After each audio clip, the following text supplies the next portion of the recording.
Hi friends, how are you? A very good morning to all of you. So today is July 29th। चलिए देखते हैं आज क्या था। एक पेज वन पे था, हम लोग देखते हैं ना जो ये एमएलएज एमपीज चेयर्स फेंकते हैं एक दूसरे के ऊपर, तोड़ फोड़ करते हैं एंड पता नहीं कितना हंगामा करते हैं। तो उसके ऊपर बड़ा अच्छा सुप्रीम कोर्ट ने कहा है कि देखिए, अगर आप लॉ मेकर्स आप सोचते हैं कि राइट टू फ्री स्पीच है, आपको आपके पार्लियामेंट्री प्रिविलेजेस हैं कि आप कुछ भी करें असेंबली में और वो क्रिमिनल एक्ट नहीं माना जाए, ऐसा नहीं होगा। आप राइट टू फ्री स्पीच के बहाने आप ये क्रिमिनल एक्ट्स में नहीं पढ़ सकते हैं। ये बेसिकली एक केरला गवर्नमेंट का केस था जिसमें जो टॉप के लेफ्ट डेमोक्रेटिक फ्रंट के लीडर्स थे, उन्होंने दे वर एक्यूज्ड ऑफ वेंडलिज्म। उन्होंने चेयर्स उठा के फेंकी थी असेंबली फ्लोर पे जब बजट स्पीच दे रहे थे यूडीएफ वाले। तो ये 2015 का केस है। तो बेसिकली ये केस चल रहा था कि भैया इनके ऊपर से क्रिमिनल एक्ट्स हटा दी जाएं क्योंकि इनका राइट टू फ्री स्पीच का अधिकार है, पार्लियामेंट्री प्रिविलेजेस हैं। तो सुप्रीम कोर्ट ने साफ कह दिया है कि ऐसा कुछ नहीं है। आप क्रिमिनल एक्ट्स नहीं कर सकते इन द पार्लियामेंट या असेंबली फ्लोर्स पे बहाना बना के कि आपका राइट टू फ्री स्पीच है। Acts of vandalism can not be said to be manifestations of freedom of speech. ये साफ साफ कह दिया है उन्होंने। और उन्होंने कहा है कि जो ड्राफ्ट भी कर रहे थे कॉन्स्टिट्यूशन हमारे, उन्होंने कभी नहीं सोचा था कि अगर वो फ्रीडम ऑफ स्पीच आपको एक अधिकार दे रहे हैं तो उसमें आप क्रिमिनल एक्ट्स को भी प्लेस कर दें।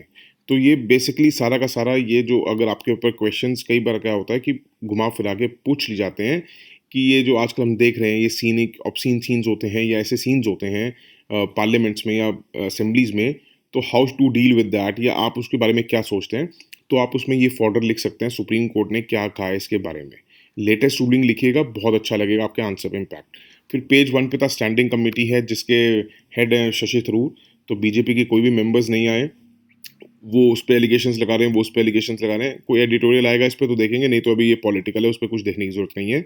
US secretary of state Antony Blinken, अभी इस पे भी कुछ ऐसा नहीं आया। उन्होंने मीटिंग्स करी हैं, उन्होंने प्रेस ब्रीफ करा है, बट ऐसा कोई ठोस अभी मानते हैं वो कि हम डेमोक्रेटिक वैल्यू शेयर करते हैं दोनों कंट्रीज, बट अभी ऐसा कुछ नहीं आया। चाइना ने भी रिएक्ट करा है कि ऐसा नहीं है कि आप वोट दे रहे हैं तो तभी आप डेमोक्रेटिक हैं, ऐसा कुछ नहीं है।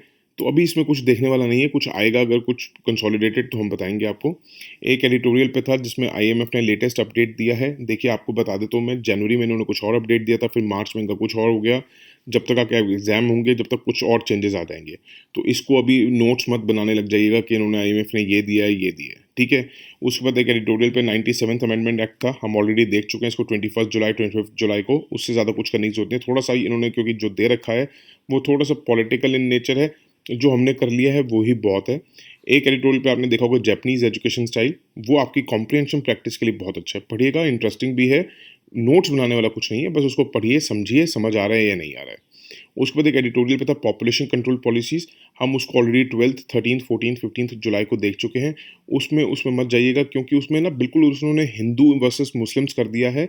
एज सच अगर हुआ भी होगा, पॉलिटिकली अगर ऐसा हुआ भी होगा, बट हमें एग्जाम देते टाइम इसको इतना डिवाइड नहीं करना है रिलीजन्स के बेस पे। इसको हमने जितने हिसाब से देखा था उतने हिसाब से ही देखिएगा, उतने ही नोट्स बनाइएगा। और आप ऑलरेडी सुन चुके होंगे तो दोबारा सुनने जाने की जरूरत नहीं है। एक एडिटोरियल पे था फिस्कल फेडरलिज्म, बहुत अच्छा पॉइंट है, बट उन्होंने जो एमपी जिन्होंने लिखा है वो कांग्रेस के हैं। उन्होंने बेसिकली इसको सारा का सारा केरला की तरफ मोड़ दिया और सारा का सारा इन्होंने पॉलिटिकल पार्टीज का अपना वो बना दिया है। तो उसमें ज़्यादा मत जाइएगा भी। जब अगर कुछ आएगा अच्छा फिस्कल फेडरलिज्म पे, आई लेट यू नो।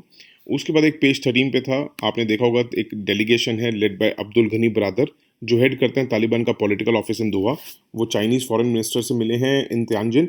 ऐसा नहीं है कि पहली बार मिले हैं, 2019 में भी मिले थे ये लोग, 2020 में भी मिले थे।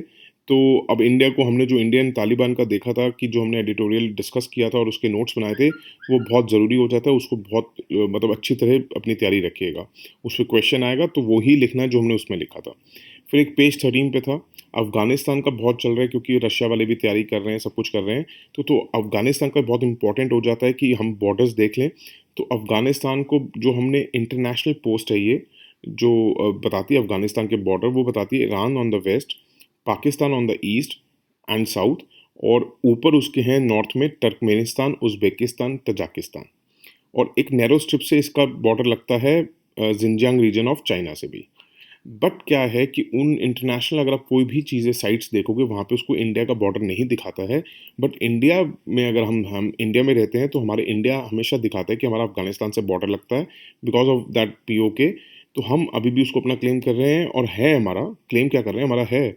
तो इंडिया का बॉर्डर लगता है, तो आपने इंटरनेशनली नहीं देखना है, इंडिया की नज़र से देखना है। तो आप अफ़गानिस्तान का बॉर्डर आपके लिए लगता है Iran, Pakistan, Turkmenistan, Uzbekistan, Tajikistan, China and India. ये याद रखिएगा, इंडिया भी लिखना है आपने। उसके बाद एक पेज 14 पे था, जो एक्चुअली क्या है, ये भी बिल इन्होंने पास किया है कैबिनेट ने, अभी वो सेशन में आएगा, उसको पास भी होना होगा और हो भी जाएगा, इनके पास मेजॉरिटी है। बेसिकली इसमें क्या है कि उन्होंने अमेंडमेंट्स करी हैं डिपॉजिट इंश्योरेंस लॉ में, क्योंकि जो एलिंग बैंक्स होते हैं जिनके ऊपर मॉरेटोरियम लगा देता है आरबीआई, उनको अब विद इन 90 डेज उन डिपॉजिटर्स को 5 लाख रुपीस मिलेंगे। तो ये थोड़ा-सा अभी इस पे ना क्या है कि इतना ही लिखा था उसमें, न्यूज़ में इतना ही था पेज 14 के में। थोड़ी और डिटेल्स हैं बट वो प्रॉपर डिटेल्स नहीं है। मेबी ये जब पास हो जाएगा बिल, तब ये एडिटोरियल में आएगा या नहीं नहीं, हो सकता है कल भी आ जाए, हो सकता है परसों आ जाए। तब इसकी हम प्रॉपर डिटेल में स्टडी करेंगे, बट अभी के लिए फ़िलहाल आप ये लिख सकते हैं। ये इम्पोर्टेंट हो जाता है, थोड़ा-सा इम्पोर्टेंट है ये इकोनॉमी वाइज़ के लिए, तो आप ये लिख लीजिएगा जितना अभी लिखा है हमने, ठीक है? तो that's it for today. Thank you so much for listening. Have a good day, bye, take care and God bless you all.